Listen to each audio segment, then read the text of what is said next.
Hi, Misha here, and even though I was planning on taking January off, and really mostly have, a couple of new firearms have come in that I really wanted to talk about, do a preview on, especially this one, because of the name.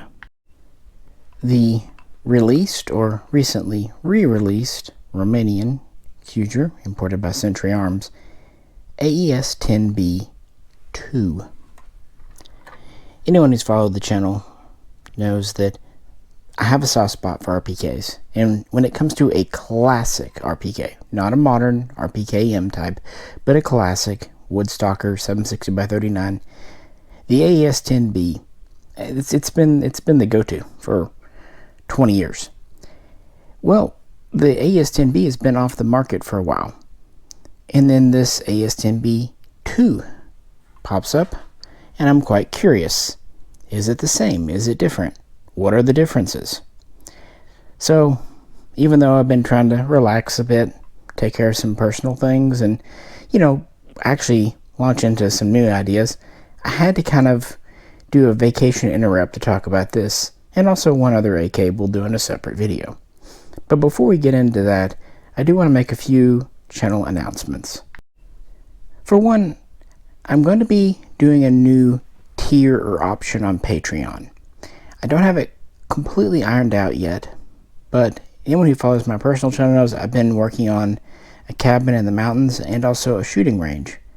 And I want to kind of involve Patreons in the shooting range aspect of it.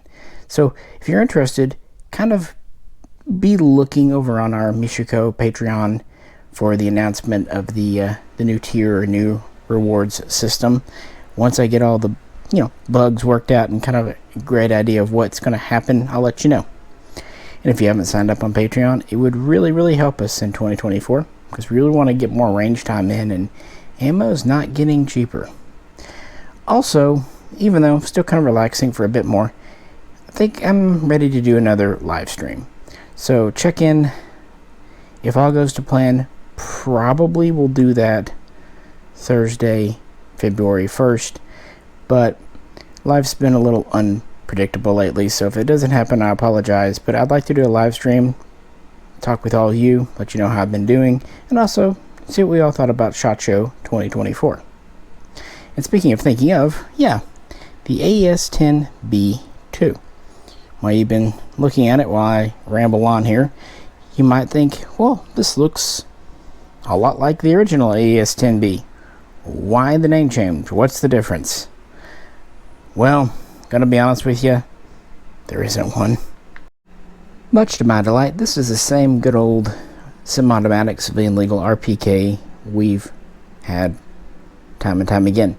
So why the change? Well, it seems to be more of a paperwork legality thing. Because the original was imported so long ago, it was time that a new sample needed to be sent to ATF Tech Branch. Its import permissions needed to be updated. Some other things back and forth, doesn't really matter. Long story short, for a legal government paperwork reason, the name went from AES10B to AES10B2. So, there you have it. Now, a few of you might be noticing a couple of things that strike you as maybe a little out of place on an RPK. Most notably, and obviously, this ribbed top cover. So, is it or is it not correct? And I'm sure long-term viewers know where this is going. Get the chance to bring out my Russian here. Now, I said at the beginning the AES10B was the best import for authentic RPK. That's true. This is a kit build done long ago by Legion USA, and there are plenty of other good kit builds out there, for sure. But imports, no, not really. So the top cover. Notice this, with the date on the receiver, has a rib top cover as well, and it is serial matching in the back, just as this is. That's because certainly early on in the 60s, ribbed covers were used before the smooth, and even then afterwards, especially in Romania, not so much in Russia, rib covers kind of pop in and out when they don't use smooth. And, well, that gives me a really quick way to talk about RPK history. Like I said, this is an early one, 1961. The original idea behind the Kalashnikov handheld, i.e. light, machine gun dates all the way back to the mid-50s in Soviet Russia, when they wanted to replace their belt-fed RPD in 7.62x39. Lots of problems with the RPD. It was kind of heavy, rather expensive to make, and 7.60x39 wasn't the best cartridge for a belt-fed. And they wanted more parts commonality with their AK, soon to be AKM in 1959. So, moving forward, they adopted the RPK in 1959, and it was actually designed at Izhevsk, but production was transferred in 1960 over to what we know today as Molot, because Izhevsk was busy with other things, and Molot had experience making kind of larger scale guns. In 1961, production would be up and running, and by 64, 65, these were pretty widespread within the Red Army. In fact, the idea was to issue one per squad, and they got pretty close to that. You know, downsides to the RPK, you have a non-detaching barrel, and a closed bolt, and of course you're magazine fed. But the upsides, you use the same fire control group, the same bolt parts, even like the same type of pistol grip really as an AK. It's just, you know, parts compatible. And I mentioned the magwell here. They can use the same mags, 30 rounds for the AK, but the RPK was meant to use either a 75 round drum or a 40 round mag. So it's nice to have that. And you notice this has the pretty traditional ovular stamp and the receiver, and this does not. And this is an area where many get grumpy with the Wasser 10, which the AES10B is essentially the big brother of. The thing is, where as a slab receiver on a Wasser, well, can be kind of incorrect for an AKM PM63 clone. Here, it's not. To help it with sustained fire, heavier use, the RPK had a thicker receiver. The AKM had a 1.0 millimeter stamped receiver, and the RPK had a 1.5 millimeter. Also, the RPK had a thicker, heavier front trunnion, leading to this very distinctive bulge. So it's all around heavier. In the beginning in Russia, they were dimpling the magwells, just like for the AKM. Some think this is actually done to help magazines not wiggle. While that might be a secondary effect, it's actually done to strengthen the stamped steel here, because we're well in between all the rivets. Again, the magwell. Because otherwise, the only thing supporting this area of the receiver, well, is the self. You got the front trunnion here, you have the rear trunnion here, you have some rails, but there's not much here, so that was done.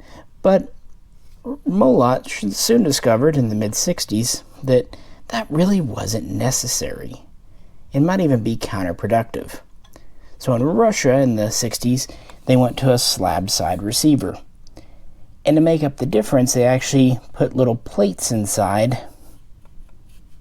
to help with the magazine and also strengthen the receiver. It was felt that was a better method of dealing with the 1.5 millimeter receiver, but of course the 1.0 on the AKM continued with the dimples.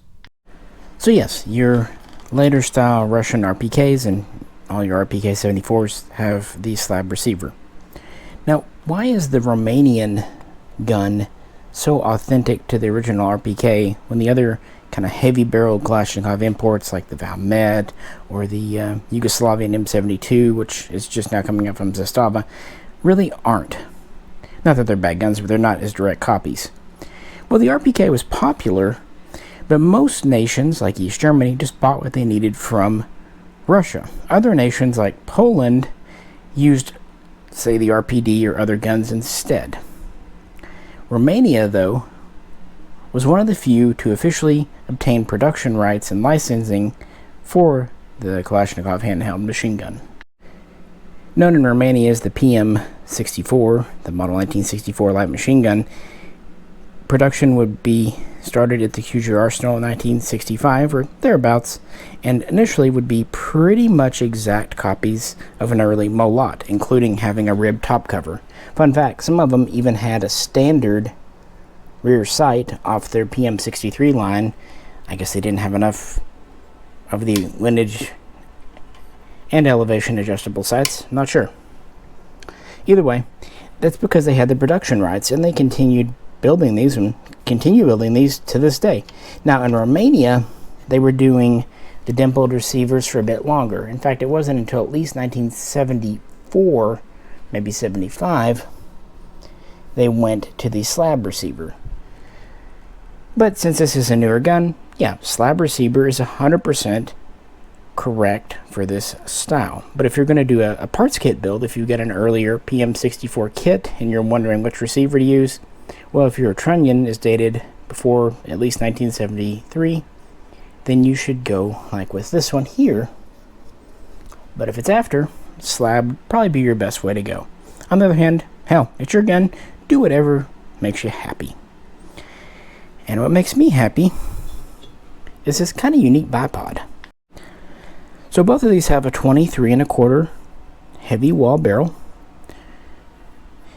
This one is chrome lined, but it's a button rifle because it's a US barrel. This one is chrome lined and cold hammer forged. So nice quality barrel. But you'll notice the bipods, while very similar, look different. In the beginning, Romania made this Russian style of bipod. But around 1976-77, they introduced this adjustable leg here with this wing nut. I was hoping it would kind of collapse neatly on me, but of course it's still stuck. Oh well, we'll deal with it off camera. I did collapse that one. But the original adjustable still used this Russian style collar.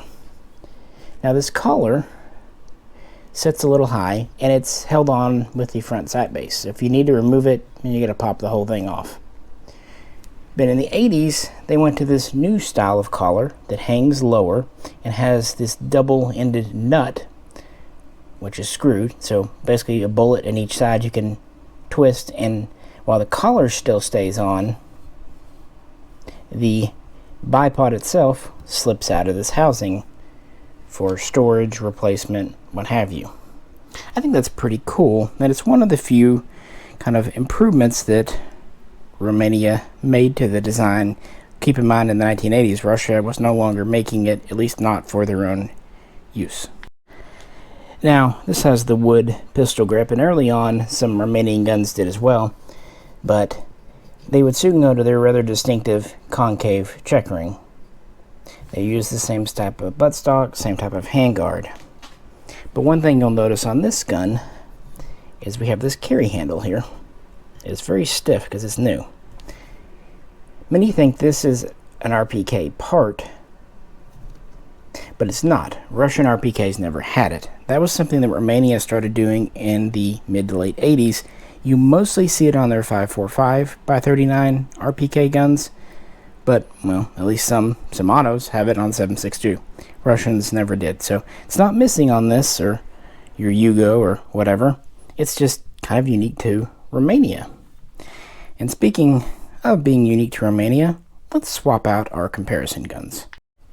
Yeah, the leg was just a little stuff in here. It's still got Cosmo on it. There they are, all the way collapsed in. And here is the handle folded over. These things will work in. Speaking of, you knew we were going to compare it to my older AES10B. And this is the so-called paratrooper version with the folding stock. Now this is a more or less standard right folding stock. Russia did have an RPKS left folder, and we have covered that in an older video on this channel. So if you're interested in seeing a Soviet-Russian RPKS folder, you can search the channel. But yeah, as you can see here, aside from this having the smooth top cover and this having the ribbed, and of course this having the clubfoot stock, they're the same. By the way, this stock is authentic metal with the trapdoor back here, steel. It's not one of those weird things. But oddly enough, Century has been using Phillips head screws and it bugs me, but oh well. Oh look, they used an Allen head up here, which is funny because it's more the screw type you would see on the folder, but oh well, it's fine. Pistol grip, and of course I put this handguard on years ago thanks to Andrew. I got one of these. These are pretty unique to the paratrooper and the stock, but otherwise pretty well the same. Also note, and the bipod's the same here, how this folds up, how they kind of rest, and there's this nipple at the end of the handguard retainer that was added, sorry that's in the way, with the newer bipod. The original Romanians didn't have the nipple, just like the Russians. And the flash hider on mine I just put on. But yeah, they did do the paratrooper for mountain troops and, well, paratroopers, but most of the Romanian guns built were fixed stockers. And here's the paratrooper stock folded. The rear trunnion is the same, so you can interchange fixed or folders very easily. The handguards are the same, you could interchange. Here's the bipod fully extended out. These are just on simple screws and simple nuts. So you actually can unscrew them far enough they fall off. But if you need to disassemble, that's fine. Now, I said on this one I have a flash hider. That's really more correct for the 545 version, but I had one and I thought it looked neat. This one has the sugar scoop. Now, a lot of RPKs you see have the nut, and that's really how most of them were done. But you can easily screw on whatever you want because they're 14x1 left-hand threads. And fun fact, East Germany, the DDR, actually did issue their RPKs, again Russian made, with the slant brake instead of the nut. So either way, it's all good. Kind of looking at them again. Note the lightning cut on the carrier. This one has a blued carrier. This one seems to be more of a rough finish, so phosphate. Either one's fine. Standard selector. I did remove the little condom off the cocking handle there, charging handle. Standard gas tube, but much heavier lower handguard for the RPK. This was about 10.5, 11 pounds depending on the variant, but that was still about 5.5 pounds lighter than the preceding RPD. So still a good weight savings for a light automatic gun. Now, a reason you might want an adjustable length bipod, well, it's magazine monopoding. And you can see here that a Bulgarian RPK mag will fit, but it doesn't have a lot of clearance. Got a little bit, but that's fully extended. And a standard RPK bipod with the RPK mag will kind of monopod. Yeah, I was curious if the polymer would fit, and it does. But Romanian mags were never polymer. They were good old-fashioned steel. And here that is. And it has a normal amount of play for an extended mag. It's absolutely fits well. Not too tight, not too loose. I can't take it in and out because of the current rules on here, but I just wanted to show you that it will fit. In fact, it has more play in my older gun. Not, again, horrible or aggressive, but a little looser. Then again, this gun has a lot more miles on it. And because I'm here to serve and entertain, we gotta bring out the crowd pleaser. Let's see how it fits. Oh yeah, real nice. Went in easy, and we have virtually no play. You can expect that with synthetic magazines versus steel. Steel mags tend to fit a little looser across the board than synthetics. But yeah, no problem getting it in. Now, larger capacities, say drums, will also go in, but again, because of the rules of the website, I'm not going to do that here, but you can take my word for it that they will fit. And if you do put a drum in, you can actually use your bipod on its lower setting, because drums are, ironically, much shorter than a box mag, even though they hold twice as much. So in conclusion, what do I think? Well, I really wanted the AES10B to come back. And I was a little nervous when the name changed. I didn't know what they had done or not done to it, good or bad. But it's the same gun. and that is a good thing. Well, it's not a paratrooper, but most of the ones that were imported in the past were fixed stalkers. And these are really fun, not only to collect and examine, and to have something pretty darn authentic, but they're a lot of fun to shoot too. In fact, I've been wanting to have time and space and energy to take mine out and really run some more rounds through it, but yeah, the winter hasn't been very cooperative weather-wise. But when the weather does warm up in about a month, and when we get the range going at the cabin, it's going to get more range time. And you know, if people go over to Patreon and help out, that really does help get things moving forward, because there's always costs involved. And again, I'm going to be announcing kind of a new tier or new rewards thing over there very soon, and probably doing that live stream the next day or two, so kind of pop into the channel, see what's up. But I did want to mention it because there's not really much out there on the AES10B2, and again, RPKs have always been a special interest of mine. Early style, kind of a mid style, and then a somewhat unique style here. Certainly not all of them. We've done very comprehensive RPK videos in the past, so I really just wanted to zero in on this. Looking at construction, moving the bolt around, I don't notice anything bad. The finish is fine. The bipod, you can see how these kind of adjust in. You can put them up here, but they're kind of meant to rest against this nubbin. And you're meant to actually screw that down too. There we go.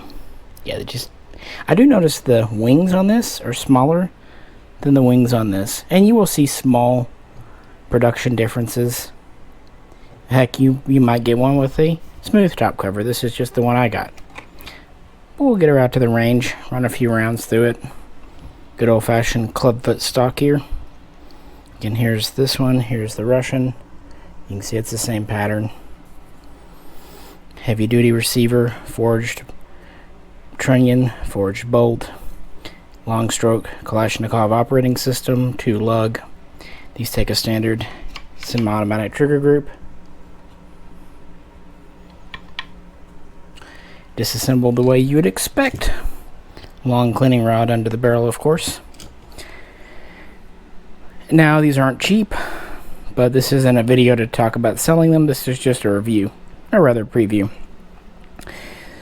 But then again, you know, what is cheap these days? I don't know. Are they worth it? Well, I can't think of any other RPK that's cheaper. But then again, I really can't think of any other RPK. I am excited to get hands on Zastava's new M72 Sporter, which is actually a hint at our next AK video, which I'll have to wait a couple of days on it.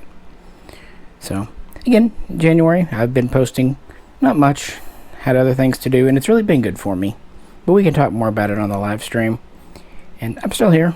Everyone's still well. My family, Fox, Jero, just all had things to deal with, plus, of course, the holidays themselves.